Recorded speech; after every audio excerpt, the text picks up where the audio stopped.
in which I cooperate with the ending. By the middle of March, I could have told you it was spring without looking.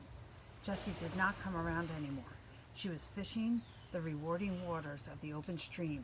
She was returning to a hollow tree full of babies. The Baron Weasel did not come by. There were salamanders and frogs to keep him busy. The chickadees sang alone, not in a winter group, and the skunks and minks and foxes found food more abundant in the forest than at my treehouse. The circumstances that had brought us all together in the winter were no more. There was food on the land, and the snow was slipping away. By April, I was no longer living off my storehouse. There were bulbs, tubers, and greens to be had. Meals were varied once more. There were frogs' legs, eggs, and turtle soup on my table. I took my baths in the spring again, rather than in the turtle shell with warmed-over snow. I plunged regularly into the ice water of the spring, shouting as my breath was grabbed from my lungs. I scrubbed, ran from my tree, and dried myself before the fire, shouting as I stepped into my clothes. Then I would sing. I made up a lot of nice songs after my bath, one of which I taught to a man who was hiking along the top of the gorge one day. He said his name was Aaron, and he was quiet and tall. I found him sitting on the edge of the cliff, looking across the valley. He was humming little tunes. He had a sad smile that never went away. I knew I would not have to hide from him just by looking at him, so I walked up and sat down beside him. I taught him my cold water song. I learned he wrote songs and that he was from New York. He had come to the Catskills for Passover and had wandered off for the day. He was about to go back when I sat down and said, "I heard you humming." "Yes, I hum a good deal. Can you hum?" "Yes," I replied, "I can hum.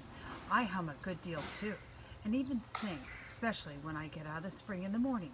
Then I sing aloud." "Let's hear you sing aloud." So I said, feeling very relaxed with the sun shining on my head, "All right, I'll sing you my cold water song." "I like that," Aaron said. "Sing it again." So I did. Let me suggest a few changes. He changed a few words to fit the tune and the tune to fit the words, and then we both sang it. "Mind if I use the hum hum hum dee dee part?" he asked presently. "You can use it all," I said. "Tunes are free up here. I got that from the red-eyed vireo." He sat up and said, "What other songs are sung up here?" I whistled him the Hi Chickadee song of the black-capped Mr. Brackett and the waterfall song of the wood thrush. He took out a card, lined it with 5 lines, and wrote in little marks. I stretched back in the sun and hummed the song of the brown thrasher and of the barometer, the nuthatch. Then I boomed out the song of the great horned owl and stopped. "That's enough, isn't it?" I asked. "I guess so." He lay back and stretched, looked into the leaves, and said, "If I do something with this, I'll come back and play it to you. I'll bring my portable organ." "Fine," I said. Then after a drowsy pause, he said, "Will you be around these parts this summer?" "I'll be around," I said. Aaron fell asleep and I rolled over in the sun. I liked him. He hadn't asked me one personal question. Oddly enough, I wasn't sure whether that made me glad or not. Then I thought of the words Frightful had spoken in my head. "You want to be found," and I began to wonder. I had sought out a human being. This would not have happened a year ago. I fell asleep. When I awoke, Aaron was gone, and Frightful was circling me. She saw me stir, swooped in, and sat on a rock beside me. I said hi, but did not get up, and just lay still, listening to the birds, the snips and sputs of insects moving in the dry leaves, and in the air stirring the newly leafing trees. Nothing went on in my head. It was comfortably blank.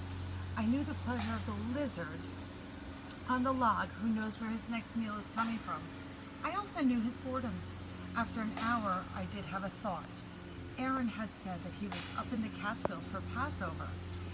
Then it must also be near Easter, and Matt would be coming soon. I had not counted notches in weeks. A cool shadow crossed my face and I arose, whistled for Frightful to come to my hand, and wandered slowly home, stuffing my pockets with spring beauty bulbs as I went. Several days later, I met Matt on Route 27 at 3:30. I tied his handkerchief around his eyes and led him stumbling and tripping up the mountain. I went almost directly home. I guess I didn't much care if he remembered how to get there or not. When I took off the blindfold, he looked around. Where are we? Where's your house? I sat down and motioned him to sit. He did so with great willingness. In fact, he flopped.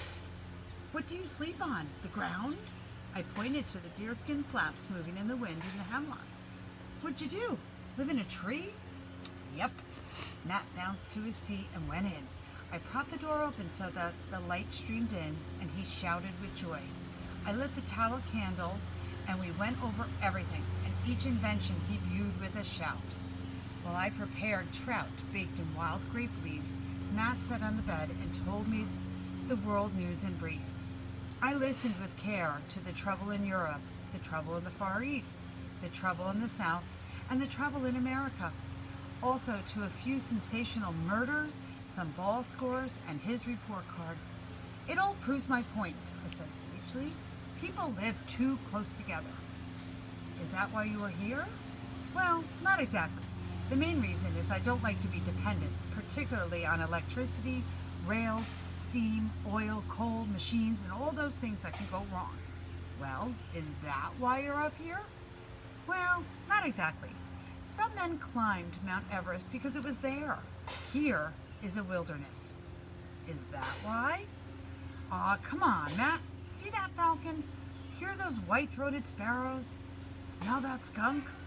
Well, the falcon takes the sky, the white-throated sparrow takes the low bushes, and the skunk takes the earth. You take the newspaper office, I take the woods. Don't you get lonely?